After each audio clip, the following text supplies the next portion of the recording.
Olá pessoal, tudo de bom? Então, convido vocês a fazer uma reflexão comigo agora, que eu estive fazendo ao longo do dia, fazendo anotações, como eu tenho aqui na minha frente, sobre o filme O Coringa, né? E a gente acredita que essas reflexões, né, é um fruto aí da nossa elaboração mental, mas ao mesmo tempo com auxílio através da intuição, da espiritualidade. Então eu me coloco aqui como alguém que tenta ser um canal de comunicação, né? Passar esses pensamentos, essas reflexões que me vieram, que a gente não tem uma noção clara do que é nosso, do que vem pela espiritualidade, mas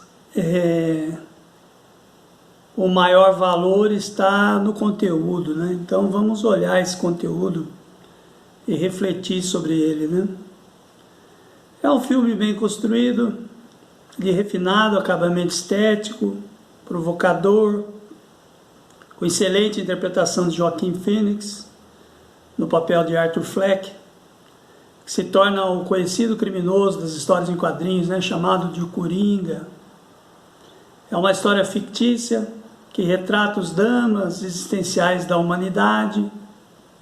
São muitas as leituras que estão fazendo desse filme, né? Filosóficas, psicológicas, sociológicas, existencialistas e por aí vai.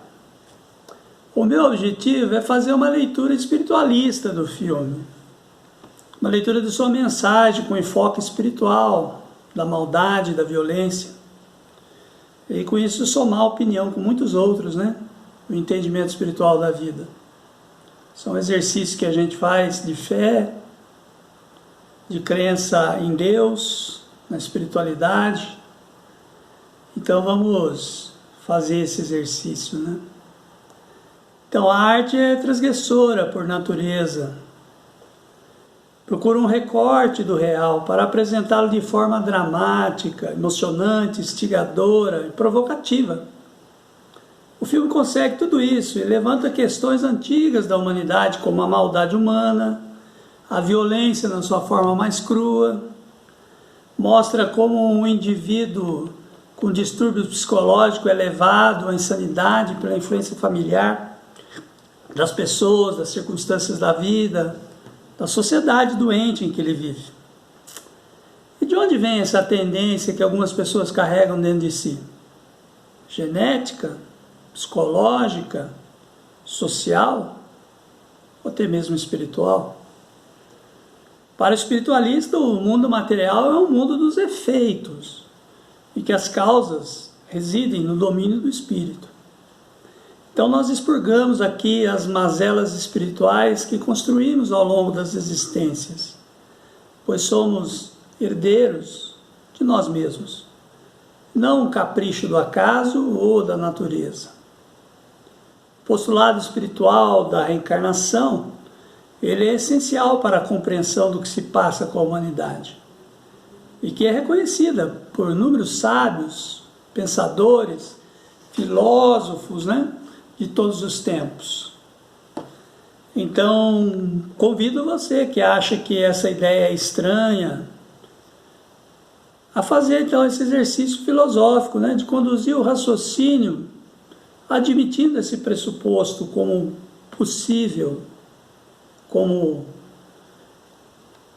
um ponto de reflexão, né, que filosoficamente nós podemos ir além do que a ciência é capaz.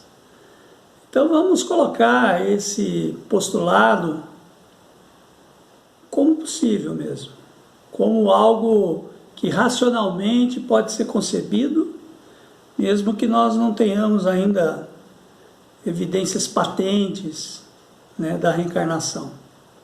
Já tem muitos rastros, já tem muito material que a gente encontra no YouTube, na internet, sobre a reencarnação, né? Então o assunto é bastante debatido e pensado, não é nenhuma novidade, né? Mas a gente reforça aqui essa ideia, né? Então, vamos ampliar o nosso entendimento de vida nesse sentido? Vamos? Tudo que sabemos, né?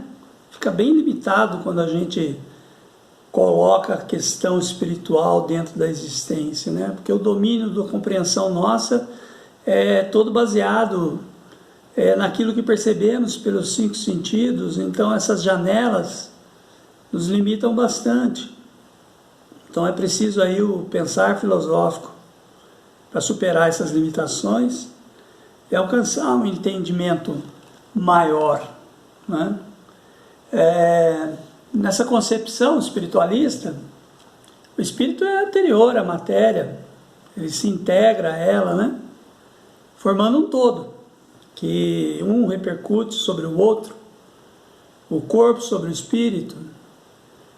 Na genética nós sabemos de onde vêm as características, mas e do espírito? Onde é que vêm as características da personalidade, né? Do espírito? É Deus que dá essas características individuais? Uma maior ou menor propensão aos distúrbios mentais? Maldade e violência que observamos até mesmo nas crianças. É bem conhecido isso, né? A tendência infantil e até mesmo a maldade infantil. Então é como no caso bíblico, né, de Esaú e Jacó, em que Deus conhecia a propensão de cada um para o mal, o outro para o bem.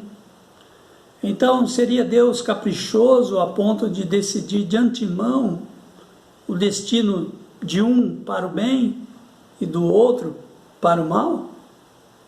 Então, e para aqueles que creem em uma única existência, esse dilema é insolúvel, é um mistério. O Coringa, ele simboliza para muitos, né, a injustiça, o determinismo a que somos submetidos nessa existência, pela personalidade defeituosa que nos é dada, o contexto familiar, financeiro, ou até mesmo social em que vivemos.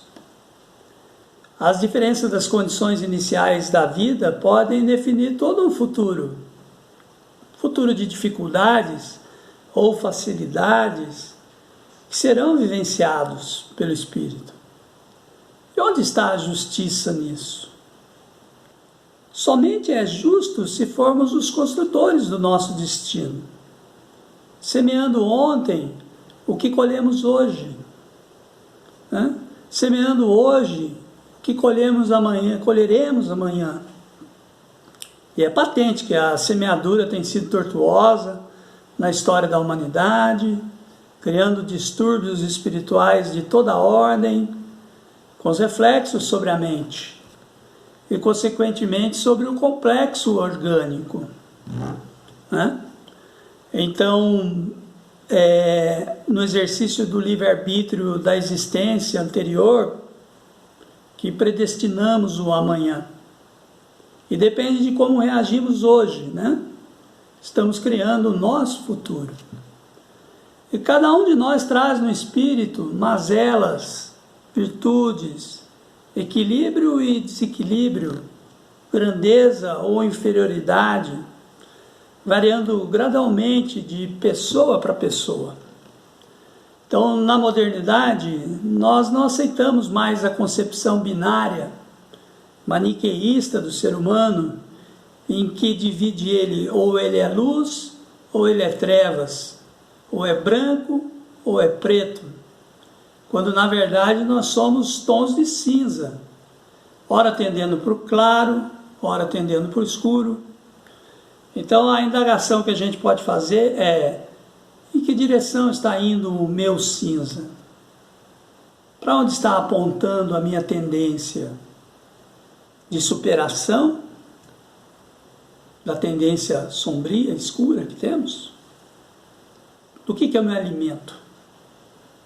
Nós sabemos, né, que temos prazer na violência, na maldade, dado tudo que nós consumimos através da mídia, literatura, vídeos, filmes, Então, isso acontece porque está dentro de nós, em maior ou menor grau.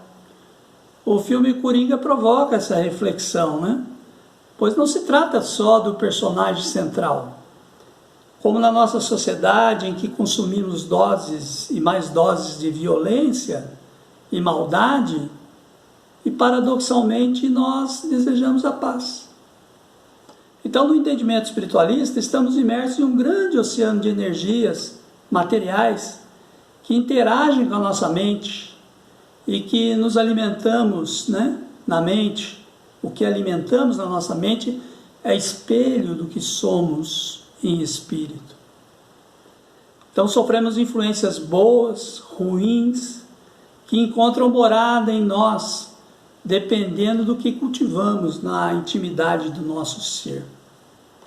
Relativizamos então a maldade, o desejo de violência que temos, porque é uma sombra incômoda, que alimenta desejos antigos, que ainda nos prendem a instintos menos nobres, úteis no passado, e que hoje requerem perseverança do espírito para superá-los e seguir adiante na sua evolução.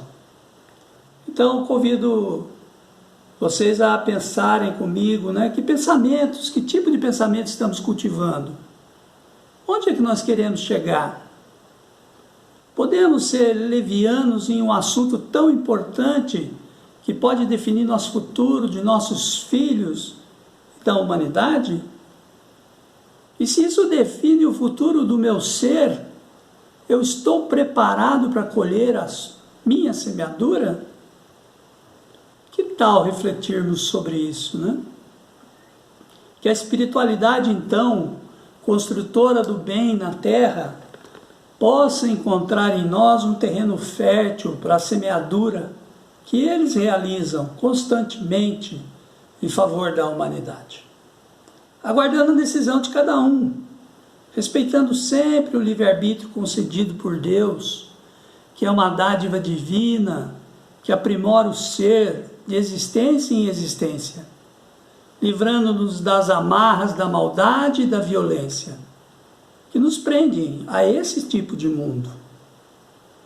Infelizmente, ainda compatível com a nossa atual condição espiritual.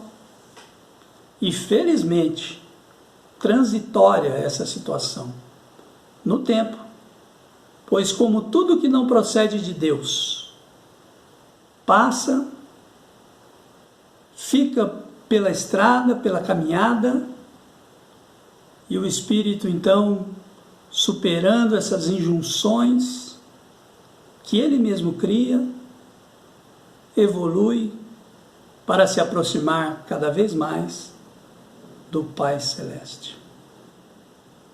Então que nós possamos fazer brilhar essa estrela, essa centelha de luz, essa capacidade de sermos divinos também, na medida em que a gente supera as nossas imperfeições, os nossos sentimentos de maldade, de violência.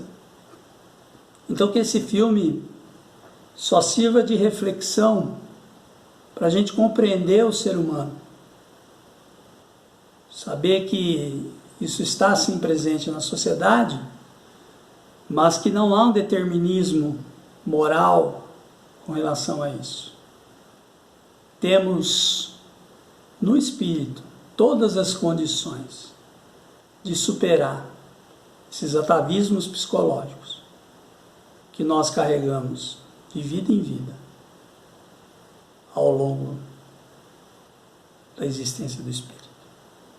Então fica essa mensagem, essas reflexões para vocês, para que a gente possa refletir e indagar, né, sempre do que nós estamos nos alimentando, o que nós estamos cultivando